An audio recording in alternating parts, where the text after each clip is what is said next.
আসসালামু আলাইকুম রহমতুল্লাহি বারাকাতু।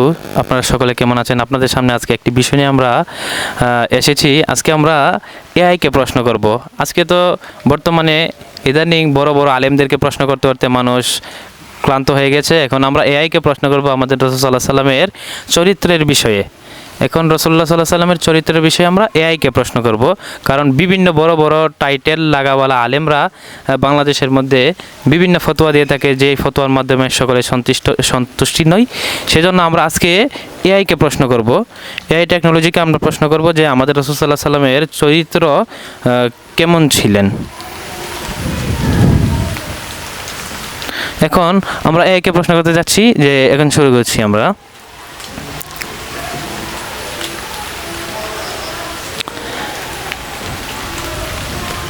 আসসালামু আলাইকুম রহমতুল্লাহি বারাকাতু। আপনি কেমন আছেন? ওয়ালাইকুম আসসালাম ওয়া রাহমাতুল্লাহ। আমি ভালো আছি, আপনাকে দেখে ভালো লাগছে। আপনি কেমন আছেন? হ্যাঁ, আলহামদুলিল্লাহ, আমিও ভালো আছি। আল্লাহর হাবিব রাসূল সাল্লাল্লাহু আলাইহি সাল্লামের কদম মোবারকের সদকায়, আল্লাহ তাআলার দয়ায়। এখন আপনাকে আমি একটি প্রশ্ন করব, এখন আপনি উত্তর দিতে পারবেন? আলহামদুলিল্লাহ, একে শুনে খুব ভালো লাগলো। অবশ্যই আপনার প্রশ্ন করতে পারেন, আমি খুশি মনে উত্তর দেব।